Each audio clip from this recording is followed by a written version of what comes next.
એક પ્રોફેશનલ હત્યારો પોતાના મિશનને અંજામ આપવા માટે નિશાન સાધીને બેઠો હોય છે ત્યારે અચાનક એક સુંદર છોકરી તેના નિશાનની સામે આવીને ઊભી રહી જાય છે। પોતાના કામમાં માહિર હોવાને કારણે તે તરત જ પોતાનું સ્કોપ હટાવીને ફરીથી ટાર્ગેટ પર ફોકસ કરે છે, પરંતુ માનવીય નબળાઈ તેના પર હાવી થઈ જાય છે અને તે એકવાર ફરી તે છોકરી તરફ જોઈ લે છે। હત્યારાને તરત જ અહેસાસ થાય છે કે તે ભૂલ કરી રહ્યો છે, તેથી તે પોતાને સંભાળવા માટે પોતાની ઘડિયાળ જોવા લાગે છે। સમય હતો 65 સેકન્ડની। એક ક્ષણ જ્યારે તેનું ફોકસ સૌથી વધારે તેજ થતું હતું તે પોતાની બંદૂકને મજબૂતીથી પકડી લે છે અને પૂરી તૈયારી સાથે ટ્રિગર દબાવી દે છે, પરંતુ કિસ્મતને કંઈક બીજું જ મંજૂર હતું। બરાબર તે જ સમયે તે છોકરી ફરીથી વચ્ચે આવી જાય છે અને ગોળી તેને જ લાગી જાય છે।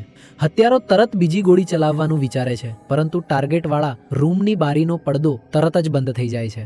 હવે તેની પાસે પ્રતિક્રિયા આપવાનો કોઈ મોકો બચતો નથી। મિશન ફેલ થઈ ચૂક્યું હતું। આ સમજતા જ હત્યારાને જોખમનો અંદાજો આવી જાય છે। તે તરત જ પોતાનો બધો સામાન સમેટશે અને ત્યાંથી ભાગવાની તૈયારી કરે છે। પછી તે પહેલેથી તૈયાર રાખેલી પોતાની બાઇક પર બેસે છે અને પોલીસ આવે તે પહેલા જ ત્યાંથી નીકળી જાય છે। રસ્તામાં તે પોતાની મેગેઝીન ફેંકી દે છે। હથિયારોના ભાગો અલગ અલગ જગ્યાએ ફેંકતો જાય છે, શોર્ટકટ રસ્તેથી ભાગે છે, પોલીસની ગાડીઓથી બચે છે અને પોતાનું હેલ્મેટ નદીમાં ફેંકી દે છે। ત્યારબાદ તે એક કન્વીનિયન્સ સ્ટોર પાસે બનેલા બાથરૂમમાં પહોંચે છે। ત્યાં તે લાંબો શાવર લે છે। સાફ સફાઈ પસંદ હોવાને કારણે તે શેવ પણ કરે છે, નવા કપડાં પહેરે છે અને પરફ્યુમ લગાવીને પોતાના શરીરની ગંધ પણ મિટાવી દે છે। ત્યારબાદ તે રસ્તા પરથી ટેક્સી પકડે છે અને સીધો એરપોર્ટ પહોંચી જાય છે।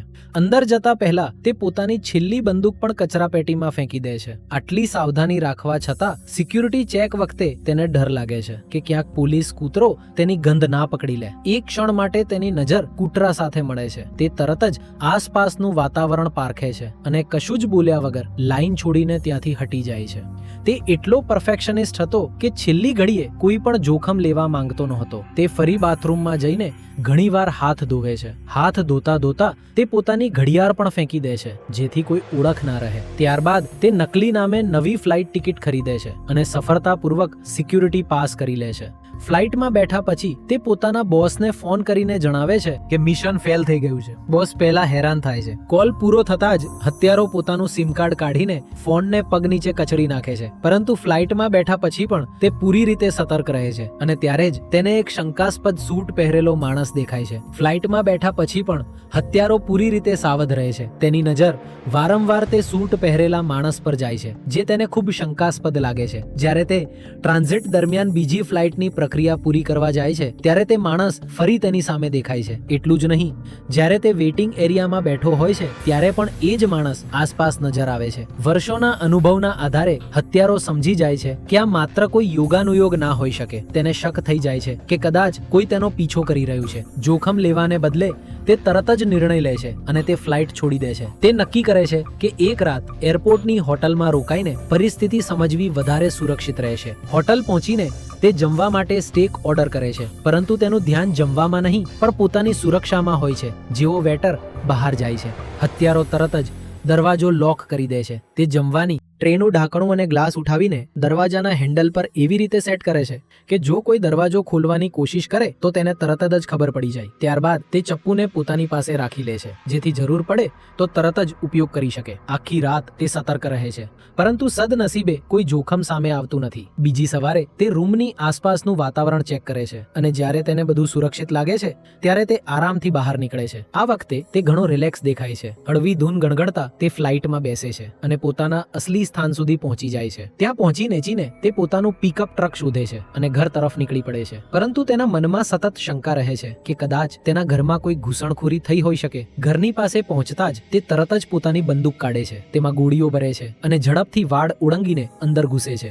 તે ઝાડીઓ પાછળ છુપાઈને ઘરની અંદરની ગતિવિધિઓ પર નજર રાખવા લાગે છે। ત્યારે જ તેને ઘરની અંદર કોઈના પગની ઝલક દેખાય છે અને હવે તેની શંકા હકીકતમાં બદલાઈ જાય છે કે કોઈ તેના ઘરમાં ઘૂસી ચૂક્યું છે। તે બંદૂક તાકીને ઘરના દરેક ખૂણાની તપાસ કરે છે, પરંતુ અજીબ વાત એ હોય છે કે તેને કોઈ માણસ દેખાતું નથી। જો કે તૂટેલું ફર્નિચર અને ઠેર ઠેર પડેલા શબ આ વાતનો પુરાવો આપે છે કે અહીં ભયાનક લડાઈ થઈ હતી. તે તરત જ ફોન કરે છે અને તેને ખબર પડે છે કે તેની પ્રેમિકા હોસ્પિટલમાં દાખલ છે. આ સાંભળીને તેના પગ નીચેથી જમીન સરકી જાય છે. તેની પ્રેમિકા નોભાઈ તેને જણાવે છે કે હુમલાખોરો બે લોકો હતા, એક પુરુષ અને એક સ્ત્રી. હુમલો કર્યા પછી તેઓ લીલા રંગની એક કારમાં ભાગ્યા હતા જે ઉપર લાગેલી લાઇટથી ટેક્સી જેવી લાગતી હતી. હત્યારો તેને દિલાસો આપે છે અને વચન આપે છે કે આવું ફરી ક્યારેય નહીં થાય. ઘરે પાછા ફરીને તે પાછળના ભાગમાં ખોદકામ કરે છે અને ત્યાં છુપાવીને રાખેલી પોતાની સિક્રેટ તિજોરી કાઢે છે. તેમાંથી તે પોતાના ખાસ હથિયારો અને સાધનો કાઢે છે. પૂરી તૈયારી કર્યા પછી તે પોતાની ઓળખ છુપાવવા માટે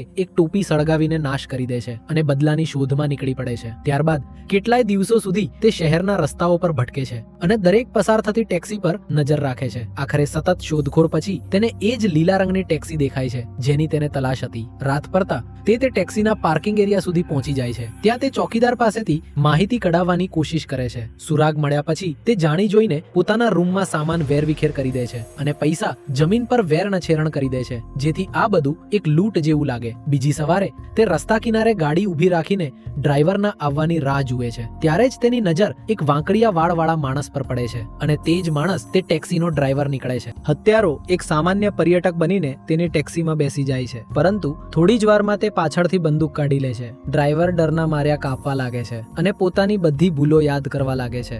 તે તરત જ પોતાનું વોલેટ કાઢીને હત્યારાને આપી દે છે. હત્યારો તેને યાદ અપાવે છે કે 3 દિવસ પહેલા તેણે એક અજીબ ગ્રાહકને એરપોર્ટ પરથી ઉઠાવ્યો હતો. ડ્રાઈવરને બધું યાદ આવી જાય છે. તે જણાવે છે કે તેણે એક પુરુષ અને એક સ્ત્રીને શહેરની બહાર એક પ્રાઇવેટ હાઉસમાં છોડ્યા હતા. તેઓ બંને લગભગ 1 કલાક પછી બહાર આવ્યા હતા અને તે માણસનો પગ ખરાબ રીતે જખમી હતો.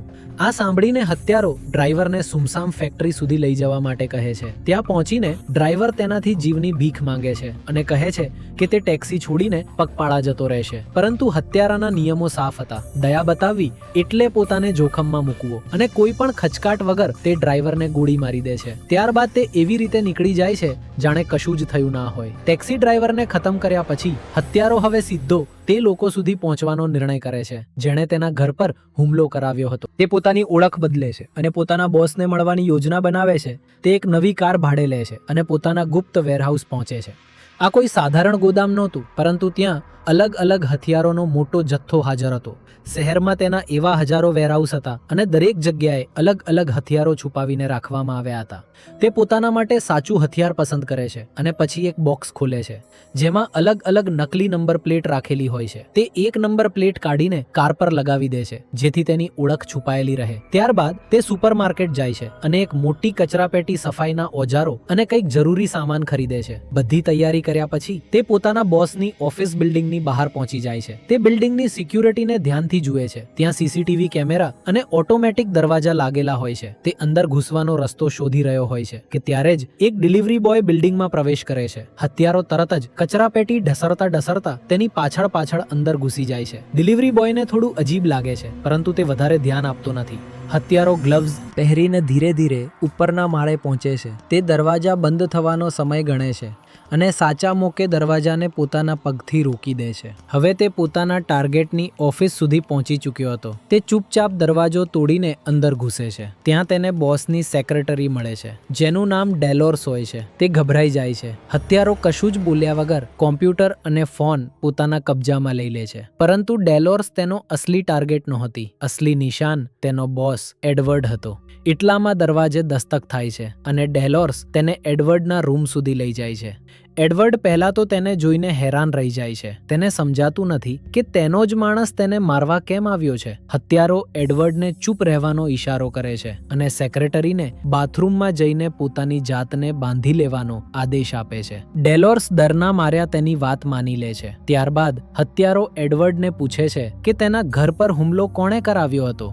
એડવર્ડ તેને સમજાવવાની કોશિશ કરે છે કે મિશન ફેલ થયા પછી ક્લાયન્ટને સંતુષ્ટ કરવા માટે કંઈક પગલાં લેવા પડ્યા હતા. આ બધું શક્ય છે, પરંતુ બદલામાં તે પોતાના જીવની ભીખ માંગે છે કારણ કે તેને 2 નાના બાળકો છે. હત્યારો દ્વિધામાં પડી જાય છે. તેના નિયમો કહે છે કે કોઈના પર દયા ના કરવી જોઈએ, પરંતુ માનવતા તેને રોકી રહી હતી. થોડી વાર વિચાર્યા પછી તે તેને જીવતી છોડી દે છે. ડેલોર્સ તેને જરૂરી માહિતી આપે છે.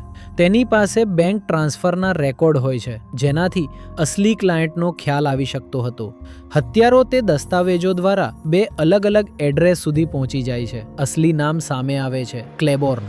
પરંતુ જેવી તેને માહિતી મળી જાય છે તે અચાનક ડેલોર્સનું ગળું મરોડી નાખે છે અને તેના મૃત્યુને અકસ્માત બતાવવા માટે તેને સીડીઓથી નીચે પાડી દે છે. હવે હત્યારો પૂરી રીતે પુરાવા મિટાવવામાં લાગી જાય છે. તે એડવર્ડની લાશના ટુકડા કરીને કેમિકલથી નાશ કરી દે છે અને બેચેલો કચરો સમુદ્રમાં ફેંકી દે છે.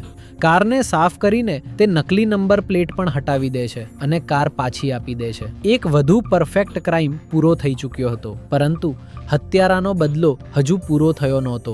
હવે તેનું આગળનું નિશાન હતું ક્લેબોર્ન. હવે હત્યારો પોતાના અસલી ટાર્ગેટ ક્લેબોર્ન સુધી પહોંચવા માટે પૂરી તૈયારી કરે છે. તે નવી ઓળખ બનાવે છે, બીજી કંપનીમાંથી કાર ભાડે લે છે અને આપેલા સરનામે પહોંચીને ઇલાકાની સારી રીતે તપાસ કરે છે. તેના માટે કોઈ પણ નવા સ્થાનને સમજવું ખૂબ જ જરૂરી હતું. તપાસ કર્યા પછી તે સુપરમાર્કેટ જાય છે અને મોંઘું માંસ, ભારે માત્રામાં ઊંઘની ગોળીઓ અને દારૂ ખરીદે છે. પછી તે કારમાં બેસીને રાત થવાની રાહ જુએ છે. થોડી વાર પછી ટાર્ગેટ ઘરે પાછો ફરે છે. હત્યારો ધીરે ધીરે ઘર તરફ આગળ વધે છે, પરંતુ અચાનક ત્યાં હાજર ખતરનાક કૂતરો જોરથી ભસવા લાગે છે. પણ હત્યારો પહેલાથી તૈયાર હતો.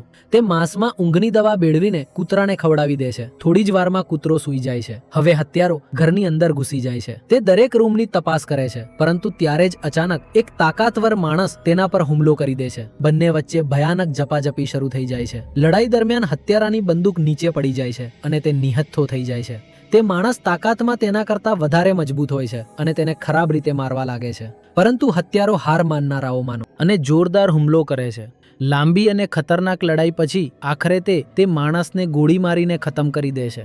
લડાઈનો અવાજ સાંભળીને કૂતરો ફરી જાગી જાય છે અને હત્યારા પર હુમલો કરવાની કોશિશ કરે છે.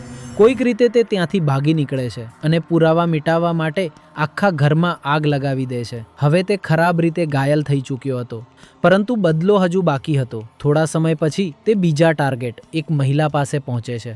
તે તેનો પીછો કરે છે અને સાચા મોકાની રાહ જુએ છે. જ્યારે તે મહિલા એકલી ડિનર કરી રહી હોય છે ત્યારે હત્યારો તેને બંદૂક બતાવીને પોતાની સાથે ચાલવા માટે મજબૂર કરે છે. મહિલા જણાવે છે કે તેણે હત્યારાની પત્ની પર હુમલો કરાવ્યો નહોતો. તે કહે છે કે તેણે તે હુમલાને રોકવાની કોશિશ પણ કરી હતી, પરંતુ તેના સાથીએ તેની વાત માની નહોતી. હત્યારો તેની સાથે બહાર નીકળે છે, પરંતુ તેના નિયમો તેને ભાવનાઓમાં વહેવાની પરવાનગી આપતા નથી. તે મહિલાને ખતમ કરી દે છે અને પોતાના છેલ્લા ટાર્ગેટ તરફ વધી જાય છે. હવે તે ક્લેબોર્ન સુધી પહોંચવાની યોજના બનાવે છે. તે બેંકમાં પોતાના બધા પૈસા વિદેશી એકાઉન્ટમાં ટ્રાન્સફર કરી દે છે, જેથી ભવિષ્યમાં કોઈ તેનો પતો ના લગાવી શકે. પછી તે હથિયાર ખરીદે છે અને ક્લેબોર્નના ઘરમાં ઘૂસવા માટે ઇલેક્ટ્રોનિક ચાવીની કોપી બનાવે છે. રાતના સમયે જ્યારે ક્લેબોર્ન ઘરની બહાર હોય છે, હત્યારો તેની સિક્યુરિટી સિસ્ટમને પાર કરીને અંદર ઘૂસી જાય છે. તે સીધો તેની પાછળ પહોંચીને બંદૂક તાકી દે છે. ક્લેબોર્ન ડરી જાય છે અને સમજી શકતો નથી કે આ બધું કેમ થઈ રહ્યું છે. હત્યારો તેને પોતાના ઘરનું સરનામું બતાવે છે. ત્યારે ક્લેબોર્નને યાદ આવે છે કે તેણે ફક્ત સુરક્ષા માટે પૈસા આપ્યા હતા અને હુમલો કરાવવાનો નિર્ણય તેના મેનેજર એડવર્ડે લીધો હતો. તેને સમજાઈ જાય છે કે આખી રમત એડવર્ડે જ રચી હતી. આ સાંભળીને હત્યારો સમજી જાય છે કે અસલી માસ્ટરમાઇન્ડ હવે મળી ચૂક્યો છે. તે ક્લેબોર્નને ચેતવણી આપે છે કે જો તેણે ફરી ક્યારે આવું કંઈ કરવાની કોશિશ કરી તો તે ક્યાંય પણ પહોંચી શકે છે. આ કહીને તે ત્યાંથી ચાલ્યો જાય છે. આખરે બદલાની આગ શાંત થઈ જાય છે. થોડા સમય પછી હત્યારો પોતાની ઘાયલ પત્ની સાથે નવી જિંદગી શરૂ કરે છે. બંને બીજા દેશમાં જઈને શાંત અને સામાન્ય જિંદગી જીવવા લાગે છે.